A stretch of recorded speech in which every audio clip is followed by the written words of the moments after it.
Hello, and welcome to Recapping with Delora and Ashley. Please follow us on Instagram, Facebook, and Twitter at Recapping Podcast. Also, rate, review, and subscribe to our show on your favorite podcast platform. We're on all the things. We want to hear your thoughts on the movies and shows we review. Leave us a comment on Apple Podcasts or our YouTube channel, and we will read them during the show. Or reach out to us on social media. We love talking all things entertainment and pop culture with you. Thank you guys so much for listening. Thank you. Ladies, how y'all feeling? Brothers, y'all all right? Every time I hear that, it gets me going. But the fact that Erykah Badu, Delora, made a special version of Cloned Tyrone called Cloned Tyrone, I'm assuming that's the name of this version, was an extra special treat to wrap up our latest recap, They Cloned Tyrone. Did you enjoy? Girl, it was in some ways escapism at its finest. Agreed. There was a lot to digest and process during the film and thereafter. But guys, hopefully you have gotten a chance to check it out, because we're about to get into it for our recap today. It was released on Netflix on July 21st, 2-hour runtime. Quick summary: a series of eerie events thrust an unlikely trio onto the trail of a nefarious government conspiracy. Directed by Jewel Taylor. Cast, I only have down our main trio, baby. John Boyega as Fontaine. Teyonah Parris as Yo-Yo. Love and her. Jamie Foxx as Slick Charles. Reviews: Rotten Tomatoes, 94% critic score, 100% audience score, and 92% of Google users gave this film a thumbs up. Delora, what is your grade for They Cloned Tyrone? Ashley, this film was something. All right. So the reason why I'm giving it the grade I'm going to give it is because it breaks my heart. Obviously, it's an over exaggeration of a lot of things that people in the Black community discuss all the time when it comes to our nutrition and our diets, whether, through food or through media, right? And that conversation of the man, right? But I just the number of times they said nigga was a lot for me. Really? Oh yeah, because it was knocking on Black exploitation. You know what I mean? Playing up. It definitely had the cinematography of homage to those types of films for sure. Yes. And at times it was a bit much for me, but then at times I thought this is freaking hilarious. I give the movie a B plus for its originality. Yes. I can't give it an A just because, again, I'm like, ooh, this has hurt my heart because some of this stuff feels a little like it's a lot as a Black person watching this, But what about you, Ashley? What's your grade? If this had been made by white people, I would probably see it through a different lens, right? Because then it wouldn't be an in the house conversation in the same way, right? True. So for me, the way I see it is it's a commentary we are having amongst ourselves. Ooh, yes. And it is such a fascinating conversation that I sat and thought about after this, and even got to hear Jewel Taylor on a podcast talking about the film, right? So yes, he said he kind of gave the impression the work speaks for itself, and he doesn't want to put his thoughts that he had going into it on anybody else who's watching. But to your point, I definitely got the sense that as Black people, it should serve not only as entertainment, but also an evaluation a little bit. Yeah. Like he talked about the difference between kind of like blame and accountability to a certain extent. Yes. And you can feel that push and pull a little bit throughout the film experience. How much of this are we doing to ourselves, and how much of this is completely out of our control? And so, because to your point, it was such an original idea, because I enjoyed these performances so much. Yes. Jamie Foxx and Teyonah Parris together. Period. That's it. This Scooby-Doo gang worked for me. Okay. And so because of that, it's an A. I told you the first time I watched it took me 3 times to get through it because I kept falling asleep because I was in California. So I was still trying to get used to the time difference. So on my second watch, once I got to watch it all the way through, I was like, oh, there was things my first watch I really didn't even catch. Like, I didn't catch, spoiler alert, guys, we'll go ahead and get into it. I didn't even catch some of the early references to Tupac and to Michael Jackson and them walking around this neighborhood and potentially still being alive. I was like, that should have been kind of your first thought or clue into possibly what we were going to be getting ourselves into. But I didn't catch it my first time. The ridiculousness of it all? In terms of the ridiculousness and the overall like premise, right? Of like these people who are supposed to not be here anymore. Like him saying, of course you didn't notice it was Michael Jackson because he's black again. You know what I'm saying? Like, because if you're going to clone Michael Jackson, I guess he going to be black and not the whiter version that we got in the future. It was just interesting. So that was fun to kind of catch in my overall watch. But as I said, guys, spoiler alert, as we're getting into things, this movie really follows our 3 main characters that I talked about, which is Fontaine, who's a local drug dealer, Slick Charles, who's a pimp, and Yo-Yo, who is a quote unquote retired prostitute. Oh, I thought you were going to go for hoe, but okay. I'm not going to call her. I thought about this when we did the recap previously about the White Lotus too. I was like, I feel like I'm not being politically correct. I'm supposed to be calling them sex workers now. For sex workers. Yes. Yeah. Like, I don't want to be offensive. And I'm using the terminology that Slick Charles used. I know you are. That's why I said, like, I wasn't going to call her what Slick Charles called her. But then I was even thinking, like, that ran through my mind when we did the White Lotus. I was like, am I still supposed to be even using the word prostitute? Somebody let me know if I need to just always say sex worker. But for the sake of this movie, they didn't take it that deep. Oldest professions. Yeah, they didn't take it that seriously. He said he sees you for what you are. You's a hoe. So they ain't take it that deep in this movie. But she is retired. She has other things she wants to get into in her life, right? So this movie really gets going once Fontaine gets shot up, because when we start the movie, it's kind of like we see him going through his routine. We see the block. We see not a lot of action. It's just kind of like setting the stage for this world. So when we first get into the film, what were you thinking? Were you just trying to get a sense for the main character? Like, what was your thought? Because I was lost at the beginning. When I first saw this movie, I felt like it was very oppressive. Like, everything from how not grainy, but like there wasn't much brightness to the world, and it shouldn't, right? We're talking about the trap. We're talking about quote unquote the hood. There are no sunny days. Right. There's no real happiness. Sunny day. The house looks like it's falling apart, but it's an AKA trap house, so you don't expect much from there. And it seems like he's living his day to day. I'm like, what's the point of being a drug dealer if you're just gonna be living in a crappy house with a semi-running car? Like, what's the goals? But again, I'm thinking way too heavy about this.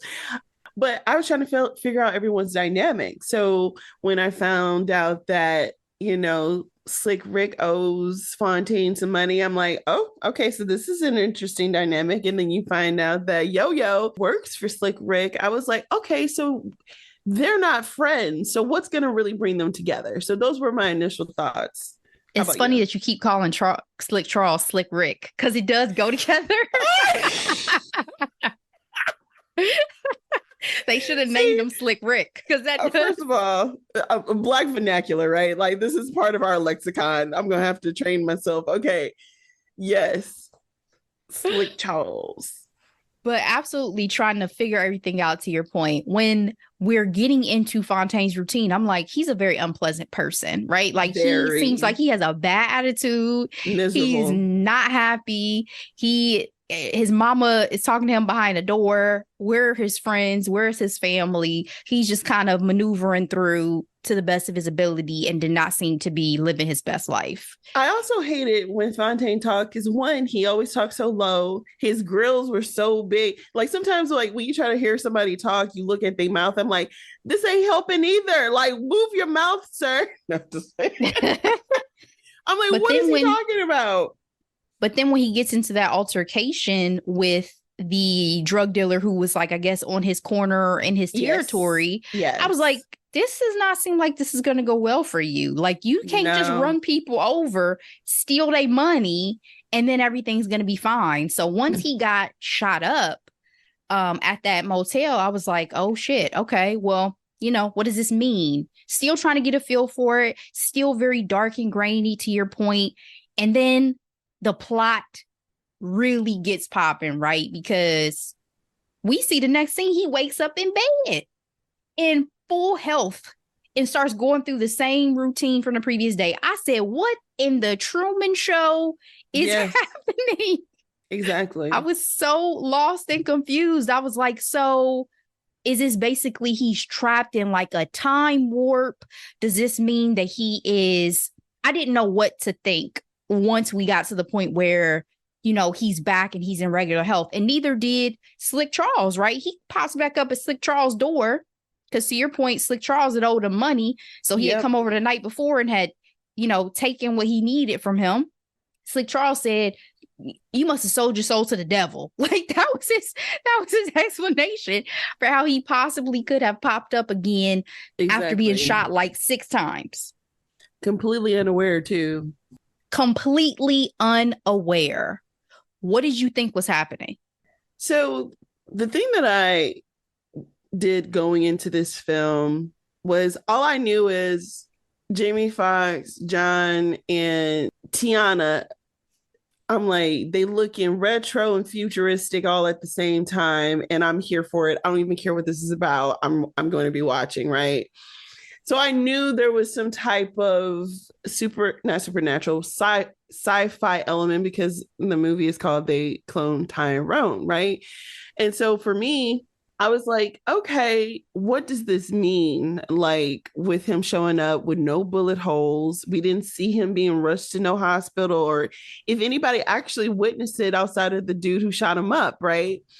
But then there, with the, you know, Jules' direction, he made that routine, he established that routine so well that, like, when he's going through the motions over and over again, I'm like, are we already dealing with a clone? Like that was like, that's what came to mind. And then when we saw that stray clone just roaming down the street and then was picked up in that black truck, I was like, oh, I think something's up. Yeah, something's a little amiss. Funny, even with the title of the film, I remember originally when I heard about the film, I thought that everybody was a clone. Like, I thought that Teyonah Parris and Jamie Foxx's characters were like the next step in the cloning of John Boyega's character. Like, that's literally what I thought at first. So again, I'm like, I didn't just immediately think that he was just a clone. I was like, this whole world like isn't real to some extent. I think is where my mind was going. Like, this whole world is like a performance, or like not in real life, not set in reality or something.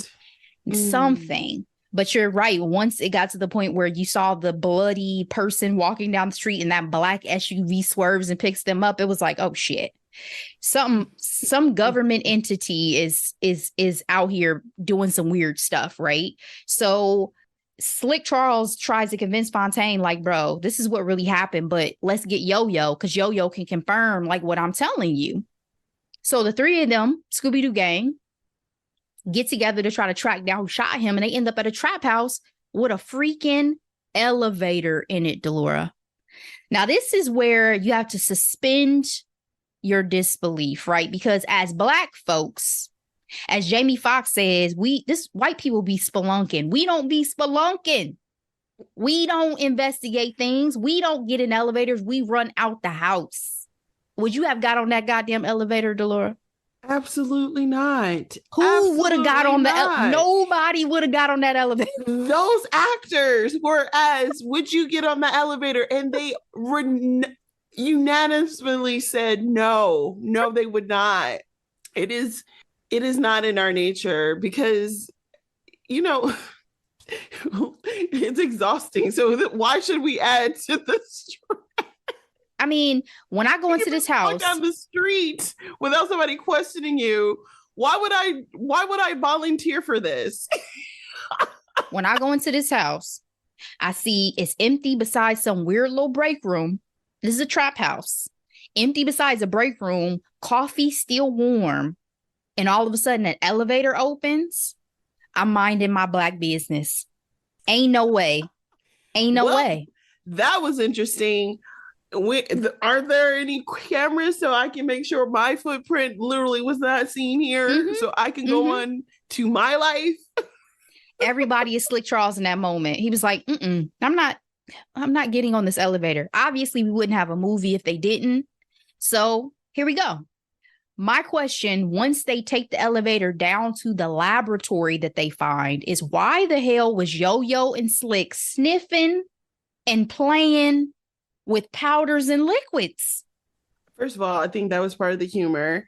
Yo-Yo, we find out, is a curious woman who had great ambition, but to your point earlier, maybe due to her environment or lack of opportunities, she was unable to explore those inclinations, but they were ridiculous.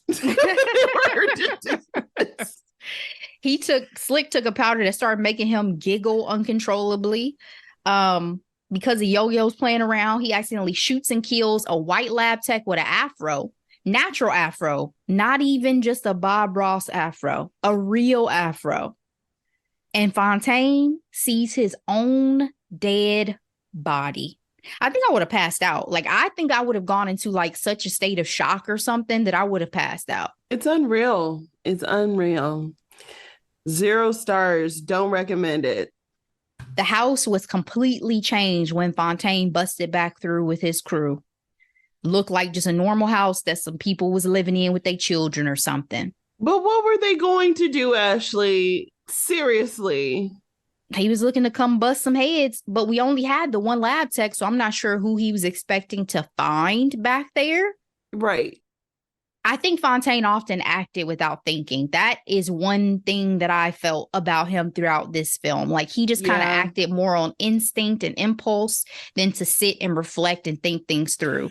Yeah, because the situation that got him shot in the first place, I looked at Dave, I was like, why would you get out the car to shoot people who were ready to shoot you? Like, yeah, what? I would have stayed in the car and tried to smash my way through instead of literally getting out the car to shoot. Why would I do that? Where did they do that at? In the Glen, apparently. So the Scooby-Doo gang decides to follow the recipe of Nancy Drew books to try and figure out what's happening. I felt like her love of Nancy Drew was a bit endearing. It was. She had full collection at her grandmama house. And again, she had the first Black woman in space on her wall. She had, like I said, she had dreams and aspirations. I just hate that she was, having to fight over a $20 blowjob. Like, nobody wants that. No, thank you. It definitely goes to show that the oppression within that community continued to take down even those who had opportunity and, bright futures. That the environment that was created and cultivated within that community kept them all in a certain place and space. That's super upsetting.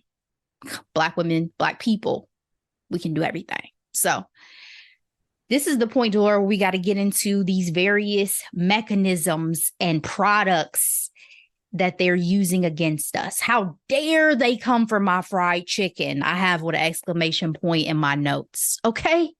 It makes sense. Discover it does. They discover their area is being watched and Black folks are being controlled through fried chicken, relaxers, grape drink used for communion in church, and music. I literally put, we did not stand a chance. Especially when they are covering all the bases from the strip clubs to the church. I'm like, you can't even walk a straight path and not get got. You know what I mean? And that's no matter what lifestyle you're living, whether you are someone who just enjoys some fried chicken, which most of us do, someone who is a professional, maybe you're getting your hair relaxed, or you just like, still having your hair relaxed. Creamy whether crack. You're a church going member of the community, whether music is going to permeate even some people who that's not even what you want to listen to. You could just turn the radio station. Exactly. And you hear one of it. So they were using all these tactics to control our minds in various ways, right? Like the chicken had the powder in it that was making people like more giggly, and everything really was about keeping you though docile to a certain extent. That's what I kept getting, because in church, David Alan Grier, by the way, was phenomenal. He is perfection. He is literally one of my favorite comedic actors of all time. I mean, from day one within Living Color, and I've literally followed him through everything, literally. So the fact that he was saying, you got the bills that ain't getting paid, you got this and that that's happening to you, but we, don't worry about any of that. And they start dancing and stuff. Like, what's scary is that they're dancing to Back That Ass Up. I'm not sure what song was playing, but it wasn't churchy. It wasn't churchy. No. But I will say that there was so much truth, though, in so many of the things. Because to your point, a poor diet does impact you in a way that's going to be negative for your health, right? Yes. Having certain messages that you even receive from the church, like, oh, don't worry about anything, give it all to the Lord. That's not always a good message either, because you're going to take that to, some people take it to mean that too seriously, you do not have any control over your own circumstances in order to pull yourself up to better your situations. Faith without works is dead. You actually got to work towards something. Like one of my favorite sayings is like, Lord, my favorite prayer is, Lord, bless my effort. That means you actually got to put something towards it, for him to bless. He can't bless nothing. Absolutely. And then the music. Lord, that's how dare a they get whole my nother music. level. They didn't even do TV, which is also something that, people talked about all the time too. My other one was liquor. I am shocked. Yes. I thought that my second watch, I was like, I'm shocked they didn't have like Hennessy or Crown or something being another tactic. Even the lottery, that message that you internalize when you read, you lose over and over again. That affects your mindset too. This is quite deep, y'all. If you really take a closer look at it. A lot of successful people understand that mindset is literally everything. And I saw this interview with Mahershala Ali, who he said he learned this from his parents, and he's like, never go to sleep listening to TV. Like, he's like, you do not know what your subconscious is picking up. And I say that because, hear me out, you guys. Whenever I need a mindset change, I revamp my affirmations and I listen to them. And I listen to them before I go to sleep. And I listen to them when I wake up in the morning. And I listen to them throughout the day, because I'm trying to get it into my subconscious so it becomes second nature. And once that seed has been planted, then all types of fruitful things can happen as a result. The same can happen for negative messages as well. And so it's like, you have to be very diligent in what you consume through your eyes, your ears, your nose, and your mouth. I'm just joking about the nose. All the orifices. Well, hey, if we really want to get down to conspiracy theories, people have this thing about chemtrails, which is something that we could ingest and negatively impact with the hoods, according to some people's theories. I can't say I have no proof to that, but I've heard that conversation before. I think what you said was so well said. And I think that to the overall point of all of it, right, is this idea again of how much control do we ultimately have over our own lives, over our environment? Like, sure, people could have chosen not to consume one or two of these things, but they had created it to such a degree that it permeated the community in one way or another. So you almost feel like, how were any of them ever going to escape from the tactics that they were employing? Yes. I think that there were still opportunities for them to shock us in other ways with some of the things that they could have been doing to Black people in this film. Because when I think of projects like Get Out, that was terrifying in a different way. Like, this is still, for me, terrifying to think that yes, that people would be experimenting on us and doing things to us to manipulate us and all of that.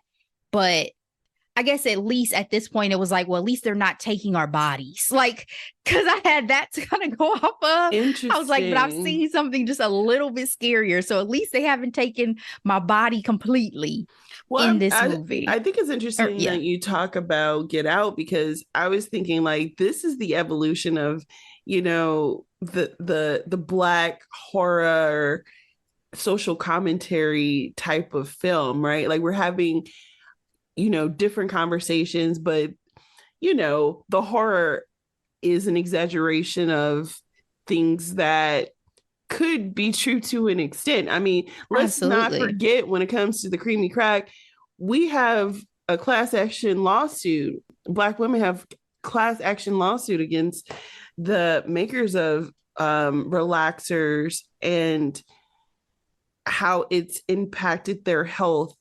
Them getting cancer, their inability to have children because they have, uterine cancer as a direct link. And it's like, what else have we been taking for granted? Because it's been a quote unquote staple of our community that's actually killing us.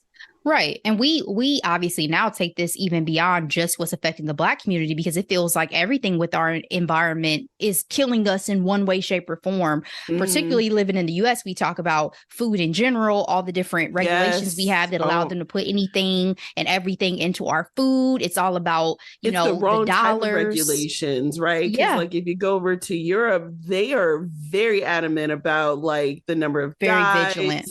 And things that people ingest. Even chemicals is allowed to be made over there. Like, there's a strict list. So, for sure. Even within the US, going to California, I noticed the difference in the quality of their food because of the difference in the governmental regulations they have about certain things than I experienced living in Florida and elsewhere within the United States. And that's just an example, because again, to your point, when you go out of the country, like every time I've gone out of the country and I come back, everything here tastes like shit for a while because of that difference. Like, tastes terrible to me. That, and you don't feel like shit either after you eat, because I can even drinking have is had different. wine, butter, bread. Did I get bloated? Did I feel heavy? Did I feel gross after? No, I did not. Yep. It's such a difference. But particularly, again, going back to just this commentary on things that could be going on within the Black community, it was disturbing. I think the difference to me between seeing it in this film and seeing that depiction of the takeover of Black folks in Get Out was, it felt very personal and Get Out, right? Because you're being deceived by someone you're in a relationship with and that's supposed to love you. Whereas this feels big government, outside of my control type thing. Yes. The man. So it feels a little bit less personal and more like, okay, that feels more like something that I'm going to experience in reality, versus if I am in love with somebody and they take me to their parents, country house or whatever, oh, I'm taking a gun. I'm taking all of y'all motherfuckers out with me if it We comes ain't down spending to the it. night. You ain't taking me nowhere that has a cornfield past 3 p.m. Like, I just, so that felt like super, that felt super personal. So I think that's another distinction for me between these two projects. But let's move forward in the plot of the film. So they make it over to the church based on advice from Frog, this homeless man who's been sitting outside of like the corner store, and yet it's kind of like the Wizard of Oz, right? Like he's the man behind, he sees and knows everything that's going on. He be knowing. He speaks in riddles, he speaks in tongues that you have to decipher, but he be knowing. So they make it to the church, and there's another elevator under the pulpit of the church, Delora. Crazy. And then also the commentary about the church too, it's like you have this Black church, but then the images of Jesus is a white man, right? Yep. And that's a lot to be said there too. That's all I'll say for right now. Well, this discovery leads to an even bigger lab. So our trio, they steal some suits and they take a little tour. Shocking and disturbing. We see all types of experiments going on through music, through mind control of different means. We see a lady, her eyes have been kind of pushed wide open for her to watch all these different messages. Yeah. It's a lot. It's disgusting. It's disturbing. Also, we find a room full of clones because Fontaine wasn't leaving until he found what he was looking for, which is the source of this whole cloning situation. But not only do we find clones of Fontaine, we also find clones of Slick Charles, as well as multiple other members of the Glen. The pastor. Delora, I started wondering, how many times have they died and been replaced? Like, how long has this really been going on? I was guessing often for Fontaine, because again, he's a pretty unpleasant person. Yes. So 3 things, Ashley. 1, they keep going on these elevators, finding these laboratories. You don't think they got cameras on these elevators? 2, I find it interesting that whenever Black people want to infiltrate or go quote unquote undercover, they literally have to be completely masked up, because one of Shonda Rhimes' shows was about like a cat and mouse thing, and the lady goes into these fancy parties with her dresses and everything like that. And it's like, well, her ability to do all that is her white privilege, right? It's like, I Jen wish Garner, a Black person, an alias. Yeah, I wish a Black person would be able to walk into a place with a pretty dress and just not be questioned ever. You know what I mean? One last thing, she is, I hate that I'm not remembering her name, but she is the epitome of Black girl magic. She is in charge of CEO of a Fortune 500 company, and she's married to George Lucas. But she said that she went to some party. Oh, Melody Hobson. Thank you, Melody Hobson. She attended this party with another high-profile Black person, but somebody walked up to her and him and asked them if they were the help. You know what I mean? And it's like, do you not know who they are? Like, I mean, seriously, Melody Hobson is out there. Yes. And so I say all that to say, I love how they had to be completely clothed to be able to infiltrate this hive of activity, because that's what's necessary for Black people in these type of situations. Well, particularly at this point too, because all we've seen of the workers, quote unquote, are white folks. We don't know of any Black folks. Yeah. Particularly white men. Great point. White men. We have not seen any Black folks or necessarily any women who are a part of this operation. So totally makes sense they would have to go incognito. Exactly. And my final point, the third point, where is and who is Tyrone? We're in the middle of this movie. Yep. we've only been talking about Fontaine. So At this point, I was like, Tyrone was just a random known Black name that they just threw into the title because it rhymed. That's what I was thinking at this point. They cloned Tyrone just sounds good. That's what I was thinking. They cloned Fontaine didn't have the same ring, right? That's what I just assumed. That's what I assumed. We'll get back to that though. So once they go through this lab and they uncover what they uncover, yet again, they like, shit, what we about to do, you know? So they go back up to the surface and they end up coming through a strip club. This time we see the white DJ, which I'd be suspicious going to the hood and there's a white DJ. Let me be honest with y'all. that was funny to me. That was funny. He uses the most severe mind control I feel like we've really seen in the movie so far, when he basically sends the entire club after them, right? Just using music to subdue them and control them. Somebody said it was like Thriller. Like we got the whole cast of Thriller coming after him. I think it was Jamie Foxx character. Oh yeah, it did look like it. It definitely looked like it. So then we have Kiefer Sutherland's ass pop up in this movie with another Fontaine clone in tow named Chester, trying to clean up this scene that has unfolded. I think everybody probably, when you first saw Kiefer Sutherland, he was like, oh, he's the big bad. And then he essentially tells us like, nah, I'm basically mall security. There's people who are higher than me who are really running this show, right?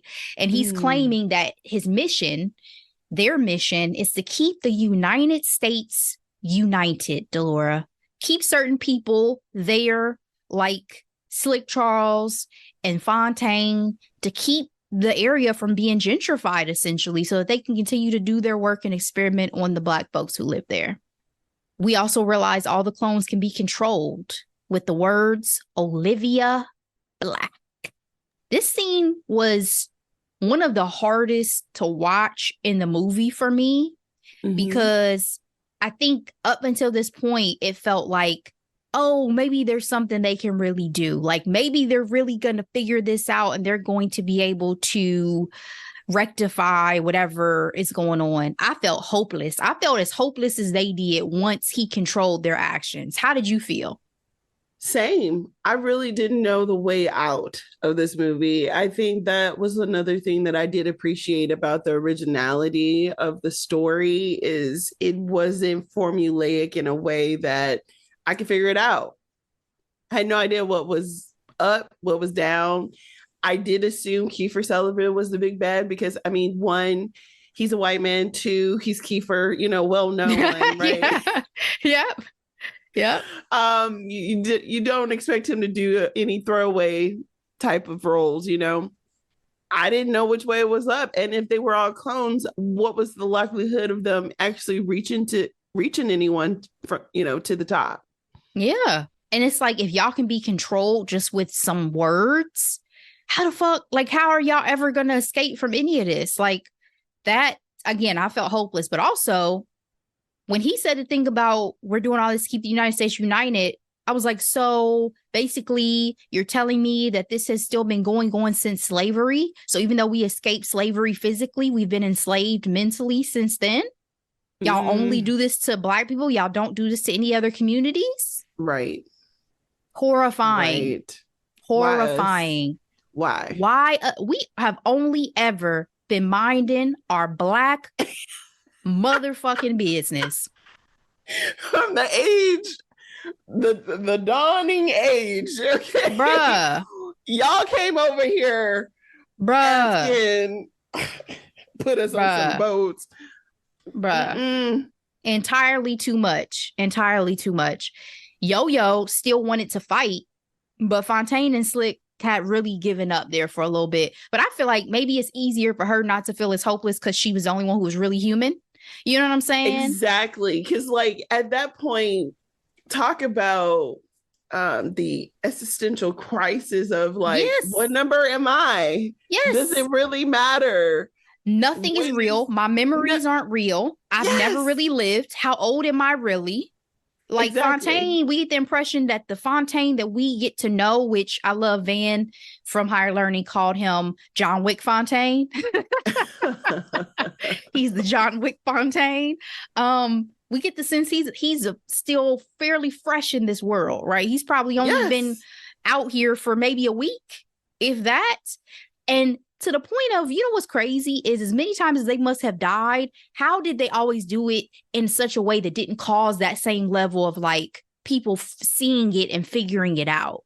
Right. You know, because this was a very public killing of him. But how did he die other times that it was just kind of like, oh, well, Fontaine, you know, still walking around because multiple people thought he had died. You know, the people who shot him, Slick, Yo-Yo. You know what I'm saying? When he popped up at that hair salon, they were like, how the fuck? At least be hospitalized. I mean, literally next day. Something. And guys, I'm sorry I'm cussing a lot this episode. I've been trying to cut down on my cussing, but this film is bringing it out. Was filthy when it came to language. Yeah. I was like, yo, I don't think I've sat through a movie that cussed this much since a Tarantino film. Like, I really don't recall. You know, this could have definitely been a Tarantino collaboration, but then again, I would have had to evaluate it differently. If a white person had been involved in this, not all right. This would be a very different conversation. Because what do you get out of this conversation? Like, and no, I'm good. I'm good. The scene where Fontaine discovers his mother is just a voice box in the other room. Damn. I knew it was the case from day one. I did. I knew something was amiss, but I think in that moment, he was already feeling so down about everything. It was like, this is just the gut punch. He is alone in this world, right? Literally. But yeah, I was like 99% confident. I'm like, there's no person in there. They got her saying the same thing over and over again. You'll never see her. Nope. It made me wonder, yo, is Yo-Yo's grandma real? We didn't see Yo-Yo's grandma. We did not. And then again, I was going to say, how do you know which people are clones and which ones aren't? But the leaders of each segment work the clones. So the pastor, the drug dealer, the pimp. And I thought, you know, that was fascinating as well. Mm-hmm. The leaders of the community were controlled. But what's crazy about that, again, is how long could you get away with that without the elders who are still alive, who are not clones, noticing that those people have never aged? Never changed. Getting into the nitty gritty, but definitely something that I thought about. Because even in a lot of our vampire things, you know, vampires don't age, so they got to move on after a while. Otherwise, the humans get suspicious. Like, you've been looking like this since 1975. Exactly. And be like, oh, no, that's my distant cousin. Exactly. Like, oh, I found a black and white photo you was in. And you was looking, who are you? You look the exact same. So that was something I thought about for sure. But thank God for little Junebug with his little Capri Suns. Because he came through and warmed my heart. I was like, well, if you ain't got nobody else, at least you got a little Junebug over here talking about SpongeBob with his whole soul. In the grand finale, Delora, Slick Charles and Fontaine recruit the whole hood to bamboozle and break into the lab. Yo-Yo got herself captured trying to send information to like a major publication. Do you think she actually had a plan, though, when she got kidnapped? Or was it just a good thing, thankfully, she had on that wig and the cavalry came? Did she have a plan? I think there was a plan, because I don't think she would have worn that wig otherwise. She's been wearing that wig the whole damn movie, though. I know, but I don't know. That's my theory. That's my theory.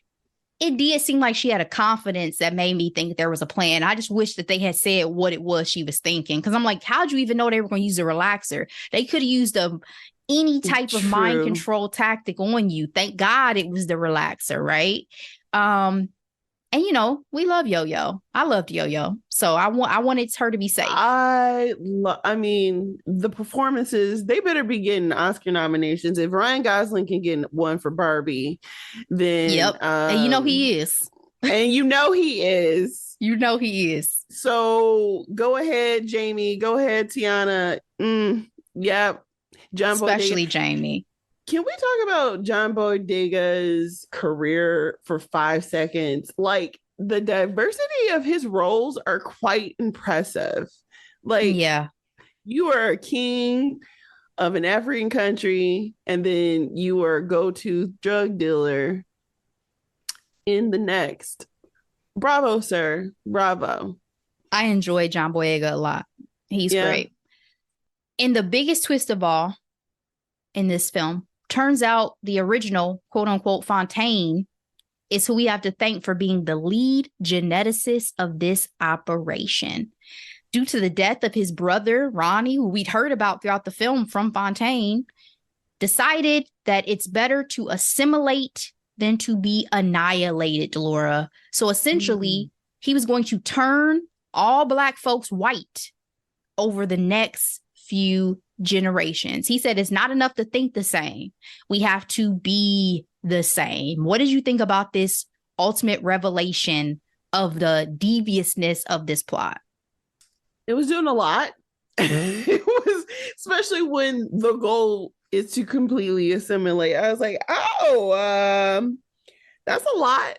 But I mean, we kind of talked about this in other conversations, but I know in Brazil, there's a famous painting that talks about the Black grandmother, and then, you know, the generation being with white people and the babies eventually being white. Like, that is a goal because of the colorism being so awful in that country.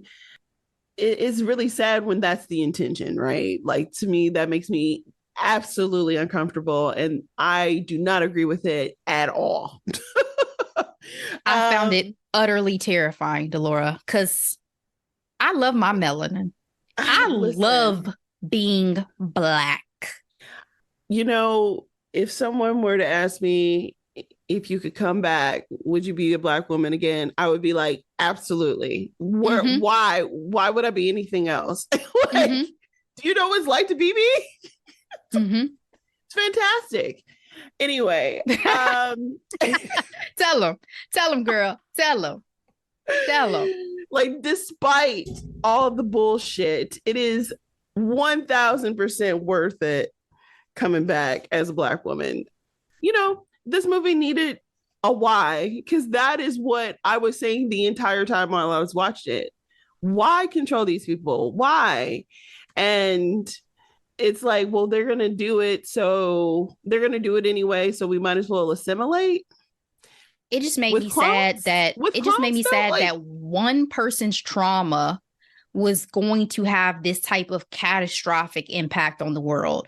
Ooh. We've seen that with many leaders in history. Yes. But obviously there are so many people behind the scenes who have had such large impacts that we just don't even realize and don't even know about. So that was another thing I took from this movie, is like, how many people behind the scenes, based on their own trauma and their own experiences, are fucking it up for the rest of us. Preach. Same thing with the plot of that show I told y'all about on Hulu. That was one of my hidden gems previously, Class of 09. Alfred from Atlanta, because of some things he had went through, is the reason why AI became what it became in the FBI on that show. And it was like, we're all just human beings taking the things we've been through and using it. And some people use it for very evil, awful things. And so for it to be the whole overarching plot of this movie to be in the hands of us, to be a Black man doing this to us, damn. Well, that's what they say all the time. If we're having the internal conversation out loud, it be our own. It be our own. I.e. Clarence Thomas. Oh my gosh. Clarence Thomas cannot truly be Black. He has to be wearing a mask. He has to. It has to be some Mission Impossible shit, and we're going to see him rip that off someday, and he going to be wearing a KKK robe and be a white man underneath. Like, ain't no way. Who hurt you? Who hurt you, sir? Bruh. He is either Chester or OG Fontaine. Like, he's one or the other. He's either a puppet or he, to your point, has had something that's happened to him that has made him hate himself and every Black person in his path. Jesus. Anyway. Ooh, that was deep. Snaps. That's that. The poetic justice of this film is in the fact that old Chester kills OG Fontaine, because at Olympia Black, Fontaine used it to get Chester to do his bidding and shoot that man and kill him. That was poetic justice. Killed by both of your clones, essentially. Crazy. Like, that's wild. So inevitably, the trio survives. You see all the people in the hood on the news. All the clones they've set free. The trio decides they're going to head to Memphis because that's where Yo-Yo wanted to go. But also, they're going to continue to fight the good fight because, as they know, things didn't just stop at the Glen. There's other things going on. So, to that point, this whole movie, we've been wondering it. Who the hell is Tyrone? Finally, at the very end of the movie, we see another Fontaine-looking clone living in Los Angeles. Yeah. Seeing the news of the clones from the Glen. And the guy looks over and says, damn, that's you, Tyrone. Finally. Why did they leave it to the end to be introduced to Tyrone? Does this mean we're going to get a sequel? I hope so.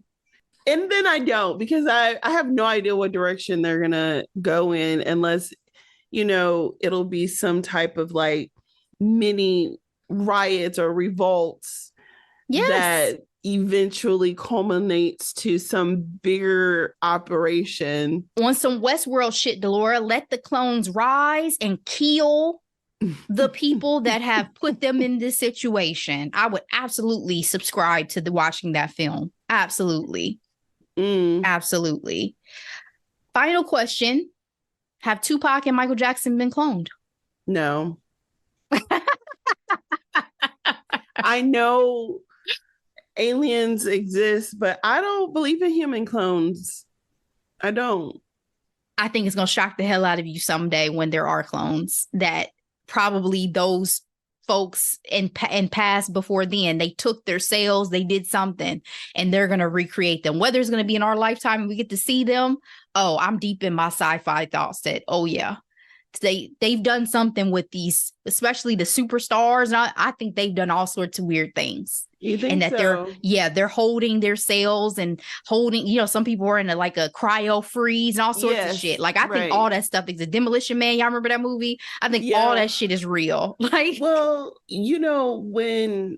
what was the name of the famous reporter, Larry King, when he died, it was almost unreal because he was so adamant about not wanting to die, right? And not and like I think he said stuff about like being frozen or something before, and I don't know, man. It's if crazy. You see a little kid running around with them glasses on, just know. I do feel like, I don't believe people come back, but I do feel like there's something in our genetics that have like, similarities to people in the past. Like, have you seen Michaela Cole next to like some ancient Egypt African statue pitch? It's like uncanny. It's uncanny. I told you Michaela Cole is like the epitome of Black beauty to me. Like, Michaela Cole's face is like art. It's quite stunning, actually. It's like her face is like art.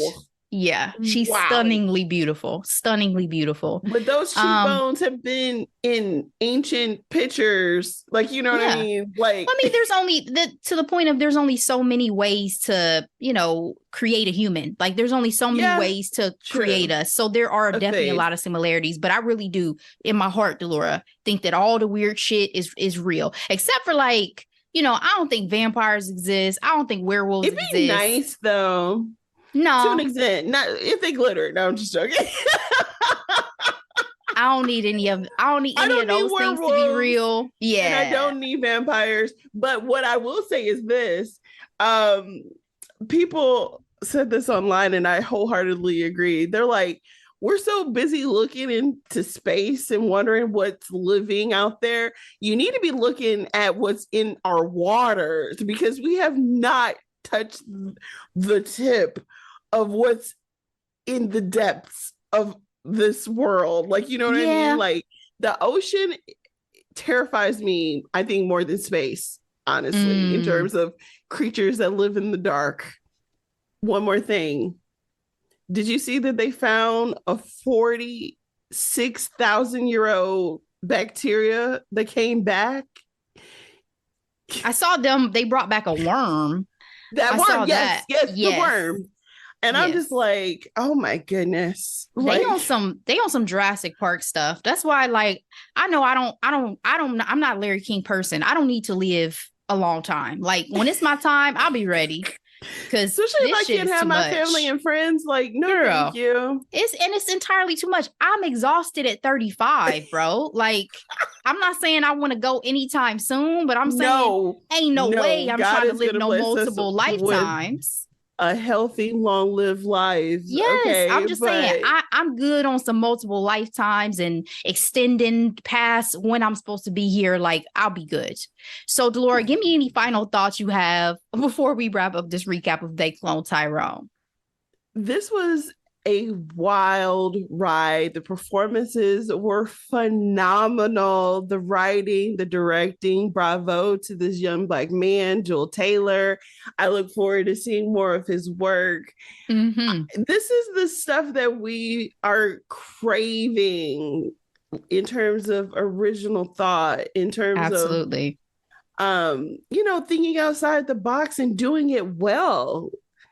Bravo. Agreed. And damn, I do not want to give up my fried chicken, but y'all got me thinking. So I guess good job. Good job. All right, Delora, let's move on to hidden gems for this week. What you got for the people? All right, Ashley, I have two hidden gems this week and we share one. So I figure we could talk about it together. Survival Yeah. of the Thickest, Netflix. It is Yes. a new series starring Michelle Buteau. It came out in July. This is a delightful show, Ashley. It I actually is. haven't laughed out loud the way I have on this show in a long time. Like, it tickled me. And I didn't finish it. I still actually have two more episodes left, Ashley, but I thoroughly enjoyed it. And I low key am shipping Mavis and Khalil. I'm just gonna throw that out there. I'm not, but I definitely enjoyed the show. I enjoyed the ride. I thought it had such great humor. I love like her aesthetic in the show. Yes. Overall, I love the fashion element of it. And I'm a fan of her comedy. Like, I've watched some of her stand-ups and Yes. stuff like that. And I just think she's just like really delightful. She makes me smile. She Yes. makes me happy. So this project did that for me as well. So I really, I really agree. enjoyed the ride of I think was it 10 episodes? I thought it was 8. Let's It may have see. been 8. It may have been 8. So many things are 10 that I just always default to 10. Yep, 8 episodes. And I don't know if you noticed, but Luca is old dude from Michaela Cole's project. I May Destroy You. I May Destroy You. I did not even pay attention that he was I mean, that show was such an emotional ride. And you literally only watch it once, but it just was like gut wrenching, right? Like A lot to unpack. a lot. And it's kind of funny because in some ways I feel like he was kind of like her character in that show, kind of like popping up. Like, go home. No, I'm just playing. I actually like their interaction with one another.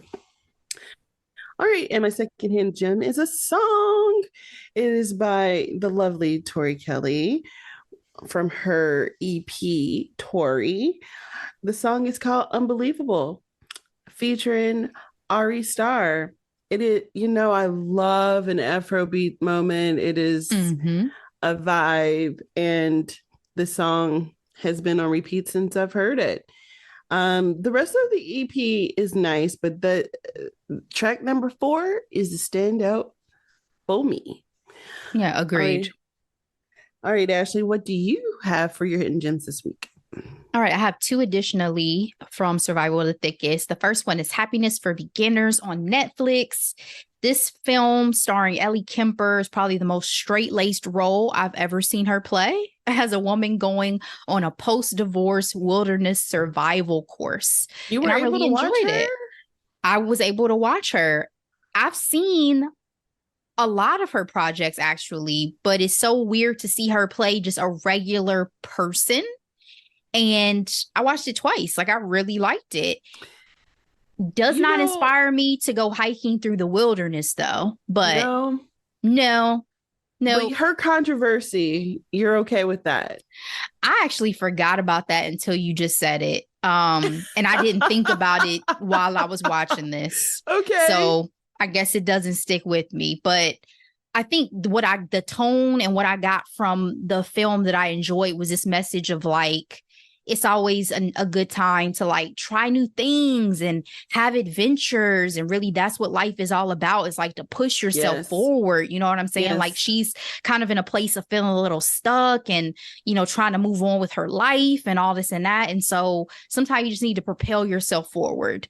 And that's really what I enjoyed about this. And it had a lot of heart too, because it had like a nice ensemble cast of people who were a part of like the wilderness course and stuff like that. So I still enjoyed it for sure. And then my second hidden gem, The Crowded Room, man, Apple TV Plus.